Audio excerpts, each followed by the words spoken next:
तो पीजे सर मैं चाहूँगी आप बताएं कि पूरी दुनिया में इस पर रिस्पांस सामने आ रहा है। बिल्कुल। अभी हम बात भी इस पर कर रहे थे। मोरक्को ने अपने एम्बेसडर को वापस बुला लिया है। सऊदी अरेबिया का जिस तरह चौधरी साहब ने बात की है, इराक़ में काफ़ी मुजाहरे हुए हैं, लेकिन द क्वेश्चन इज़ हमने तो कह दिया कि भाई ये बिल्कुल इसकी मज़म्मत है और होनी चाहिए, इसमें दो राय नहीं है। क्या हमने अपने एम्बेसडर को वापस बुलाया है? हम तो कल क्या बना रहे हैं साहब, यौम तक़दीस, ठीक है ना। कल अगर हम वो मना रहे हैं, the first thing we should do today is recall our ambassador from Sweden. वो कहते हैं ना, actions are louder than words. और यही मैं कहूँगा, जितना भी मुस्लिम उम्मा है उनको चाहिए अपने जो एम्बेसडर्स हैं वापस रिकॉल करें, क्योंकि ये मजाक नहीं है। और ये देखो ना, ये 4-5 दिन ये चलेगा, रिजेंटमेंट होगी, प्रोटेस्ट होंगे और उसके बाद बात ख़त्म हो जाएगी। पहले हमने नॉर्वे में भी यही देखा, आपने अमेरिका में भी यही देखा जब कुरान वहाँ जलाया गया था कैलिफोर्निया में, अब यहाँ नॉर्वे के अंदर भी देखा, डेसिक्रेशन ऑफ द प्रॉफिट। तो ये देख रहे हैं हम। मैं इनको कहूँगा कि ये जाहिल लोग हैं, इनको इस्लाम का पता नहीं, इनको अपने मज़हब का खुद नहीं पता। वाइकिंग डेसेंट के हैं ये, इनको क्या पता? Coming in from paganism into some sort of आप कह लो religious belief। तो जो डेली हिंदुस्तान में हम मस्जिदें शहीद करते हैं, हम कश्मीर के अंदर जो मुसलमानों के साथ ये करते हैं और कुरान की डेसिक्रेशन करते हैं, दुनिया इस पर तो नोटिस लेती कोई नहीं। आज पाकिस्तान ही निकला है ना, जब से पढ़ा, आई एम सो ग्लैड कि ये पहली दफ़ा मैंने देखा है कि सऊदी अरेबिया ने एम्बेसडर को रिकॉल किया, वरना सब चुप थे, सब चुप थे, क्योंकि सबके इंटरेस्ट है।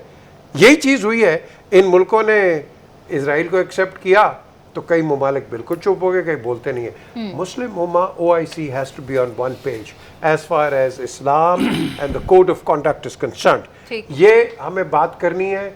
जो ये बात करते हैं ना ह्यूमन राइट्स की, ये ह्यूमन राइट्स की बात करें आप। वहाँ ये आप कहते हैं हाँ जी जला दिया, फाइन है। कभी आपने किसी मुसलमान को देखा है पाकिस्तान के अंदर इंजील को जलाते हुए, तोरा को जलाते हुए, या दुनिया में किसी मुल्क के अंदर?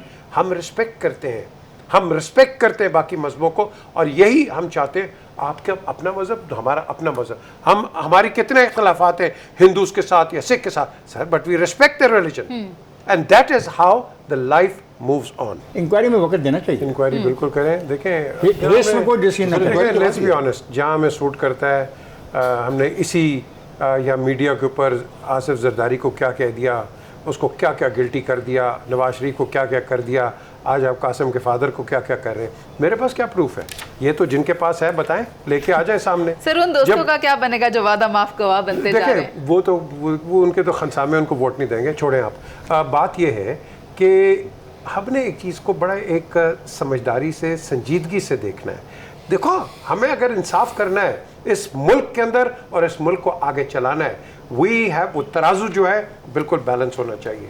अगर तराजू टिल्ट हो गया, इस मुल्क का कोई फ्यूचर सर, इसका जवाब तो परवेज इलाही साहब देंगे ना? जो मर्जी दे, जो मर्जी दे, जो इफ्तिखार बात कर रहे हैं, इंक्वायरी करो और उसके बाद हमें ये ना बताओ कि हम ये कर देंगे, वो कर देंगे। ये इन्होंने भी कहा था, वो पिछलों ने भी कहा था, आगे आने वाले भी कहेंगे। और we don't need stories, we need proof. ये क्या इफ्तिखार शोर मचाता रहता है? हमारी प्रोसिक्यूशन इतनी वीक है, हम अगले को पकड़ लेते हैं, केस आपके पास होता कोई नहीं है, प्रूफ आपके पास होता कोई नहीं है, आप आगे हम टीवी पे। जी सर, आपसे ये जानना चाहूँगी कि जो केसेस बनाए गए, जो गलत केसेस बनाए गए, क्या उनका अब नवाज शरीफ साहब को कोई फ़ायदा होगा? आई थिंक फ़ायदा क्या होगा, उनके आपने जो साल पकड़ के गुजार दिए हैं उसको कौन देगा? यही जरदारी साहब की बात है, 11 साल। ये इसकी कौन कॉम्पनसेशन करेगा? मेरा ख्याल है कि जब ये सब क्लियरेंस होती है, जब अगर लीगली सब कुछ हो जाता है, तो Nawaz Sharif should be suing the prosecution for with malafide intents, और ऑफ कोर्स उनकी आप लॉस ऑफ अर्निंग कह लो या लॉस ऑफ टाइम कह लो, ये उनको करना पड़ेगा, ये जरदारी साहब को करना पड़ेगा, बिकॉज इनफ इज़ इनफ। ये देखो ना, बीर शकील रहमान को आपने कैसे रखा? yes. जब वो इतनी बड़ी मीडिया का को लुक आफ्टर करता है, बात करता है, पॉलिसी मैटर डिसाइड करता है, वो वहाँ पे रखती है, और फिर आपने कहा कि इसके खिलाफ। और यही पता है, एक और जो चीज़ आती है जो आप बात कर रहे हैं, देखो ना, एक आप लॉ ले आते हो भाई 30 दिन से 15 दिन, फिर आप 15 दिन से फिर 30 दिन चले जाते हो। I mean, don't play around with the law. Law सब के लिए एक है, लेकिन ये जो विक्टिमाइजेशन है इस पे हम समझ नहीं रहे। क्यों नहीं समझ रहे? क्योंकि ये जिसने भी बात की अभी मुनीज़ा ने, देखो याद रखो ये दुनिया का असूल है, what goes around comes around. Vijay sir, यहाँ पर ही मैं आपका पॉइंट ले लेती